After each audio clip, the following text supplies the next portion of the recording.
जमीयत के दफ्तर में इस्माइल कासमी ने इनवाइट दिया, जो पिटीशन आपने दाखिल की, तो उनका कहना यह है कि पिटीशन से कुछ होता जाता नहीं। ऐसा है कि इलेक्शन होता है और अपोजिट उम्मीदवार जो रहता है उसको हक होता है कि वो इलेक्शन पिटीशन दाखिल कर सकता है 45 दिन के अंदर, और 45 दिन में मैंने इलेक्शन पिटीशन को फ़ाइल किया और मज़हब की बुनियाद पर मालेगांव शहर का इलेक्शन हुआ, मज़हब का इस्तेमाल किया गया, ये मुतालबा और मैयत की वोट का मुतालबा लेकर मैंने इलेक्शन पिटीशन को फ़ाइल किया और उसकी 2 तारीख हो गई है।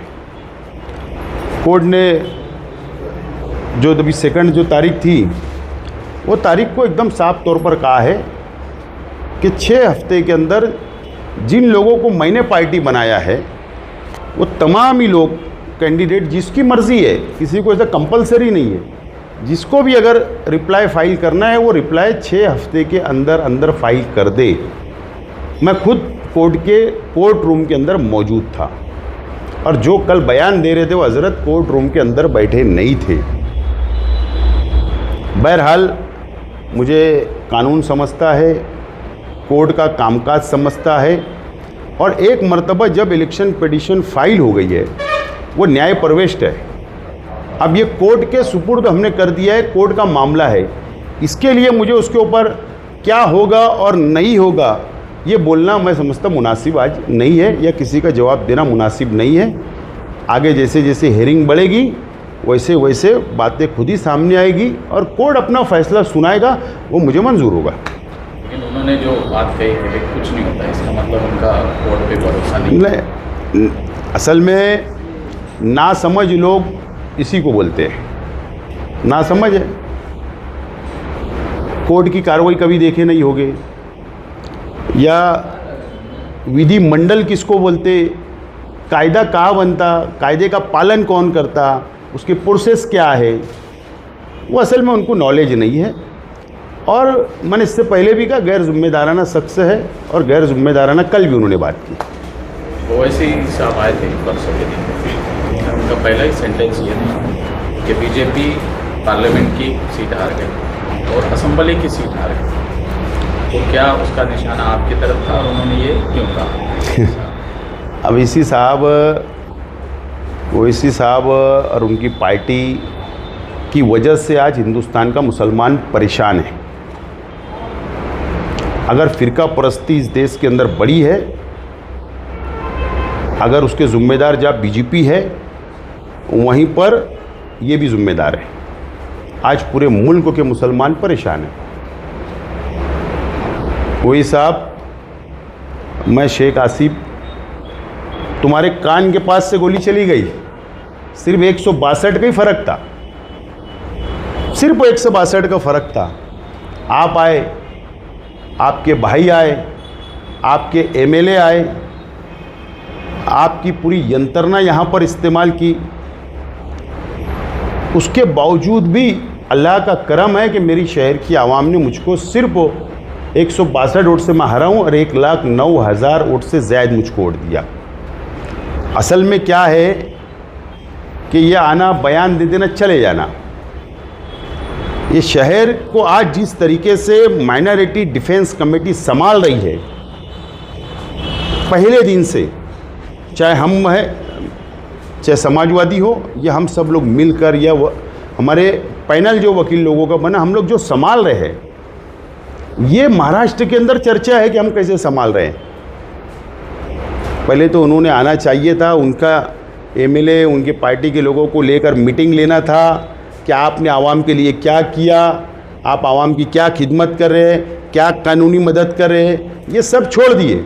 बस बयान दे देना, मुसलमानों में इंतशार पैदा कर देना, मुसलमानों को बांट देना और बीजेपी को फ़ायदा पहुंचाने का हमेशा इन्होंने बयानबाजी की, और उस वक्त भी अवैसी साहब ने ऐसा ही किया। अवैसी यहाँ मालेगांव क्या इसको लेकर ही आए थे, या फिर वो स्पेशल सी तकवा का उद्घाटन करने के लिए आए थे और इसके ऊपर प्रोसीजर करके चले गए?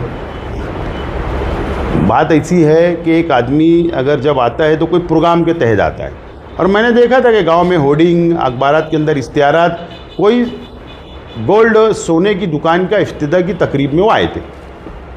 मुझे नहीं लगता वो एसआईटी के लिए आए थे। कल जो है समाजवादी के और आपके माइनॉरिटी डिफेंस कमेटी के एकदम जिम्मेदार सेकेंड डिग्निटी ने एक बयान दिया कि आप चंदा जो है वो जमीयत उलमा को नहीं देना चाहिए, इस तरह का बयान उनका सामने आ रहा था। तो ये अब तक के जमीयत के बारे में किसी ने ऐसा बयान नहीं दिया था, आपका क्या उसके बारे में? मैं समाजवादी पार्टी ने जो कल बयान दी मैं उससे सहमत हूँ, उससे इत्तेफाक रखता हूँ।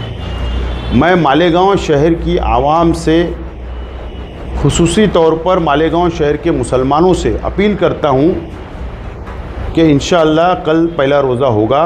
मैं रमज़ानुल मुबारक की बहुत बहुत मुबारकबाद पेश करता हूँ और शहर के मुसलमानों से अपील करता हूँ कि आप लोग गरीबों की मदद करें, तिलावत करें, कौम के लिए दुआएं करें, रोज़ा रखें, नमाज़ पढ़े, तिलावत करें और अपने गरीब भाइयों का मदद करें, ये अपील करता हूँ।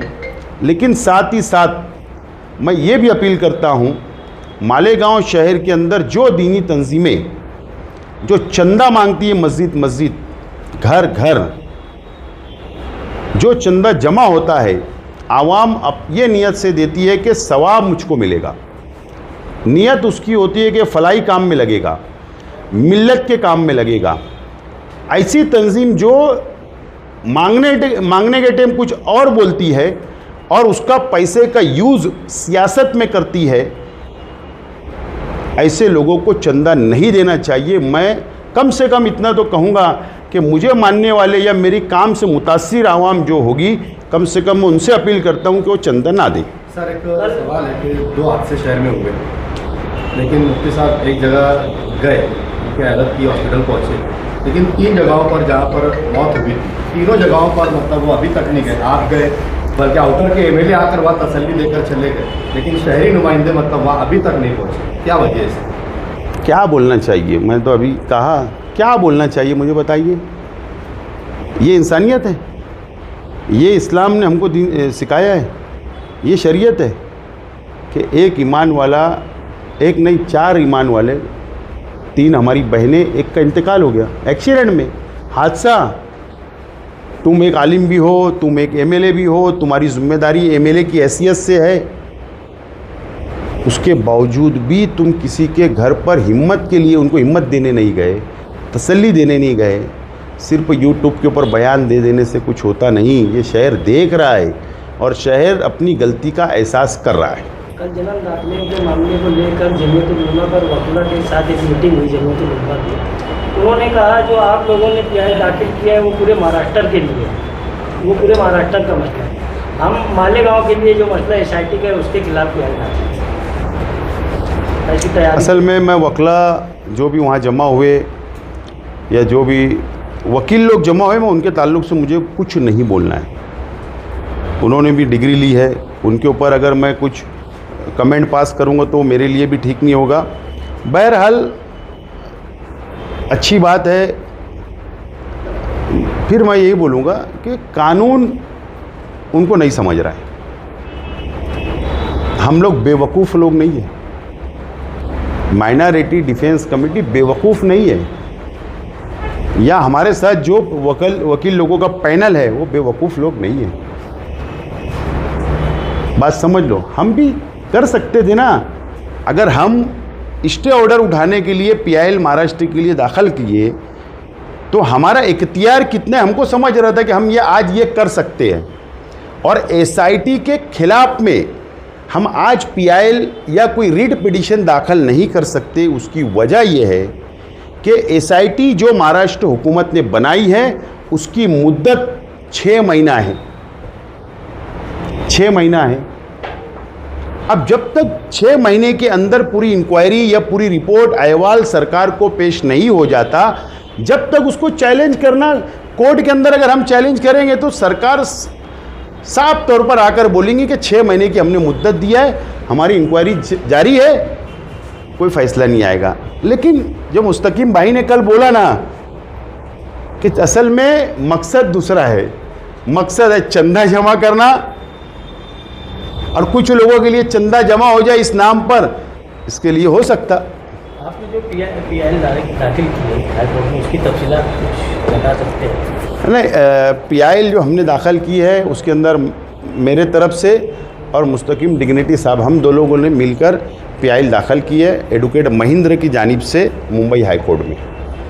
और वो पीआईएल जो हमने दाखिल की है, जो 21 जनवरी को महाराष्ट्र हुकूमत ने, गृह डिपार्टमेंट ने, होम डिपार्टमेंट ने, जो मैसूर डिपार्टमेंट ने जो स्टे ऑर्डर जारी किया कि इसके बाद अब कोई जन्म का दाखला अब नहीं बनेगा, उसको हमने चैलेंज किया है। हमने उसको चैलेंज किया है कि बच्चों का एजुकेशन है, जो घर पर पैदा हुए, जिनका जन्म घर पे हुआ, जो अभी तक दाखला उनको बनाने की अब ज़रूरत है, बच्चों को एडमिशन करना है, तो बच्चों का नुकसान नहीं होना चाहिए। इसके लिए हमने पिटिशन फाइल किया है, पीआईएल हमने दाखिल किया है। और उम्मीद है कि जहाँ तक हमारे वकील जो मुंबई के, वो बता रहे हैं कि ये चीफ जस्टिस ऑफ महाराष्ट्र के सामने जाएगा ये मैटर। तो हमारी कोशिश है कि हम वकील के माध्यम से कोर्ट के सामने अच्छी हमारी दलील के साथ हम लोग बात को रखेंगे। और कानूनी पिटीशन बनी है, पीआईएल हमने दाखिल की। उम्मीद है कि मालेगांव शहर के साथ साथ में महाराष्ट्र के लोगों को इसका फ़ायदा होगा।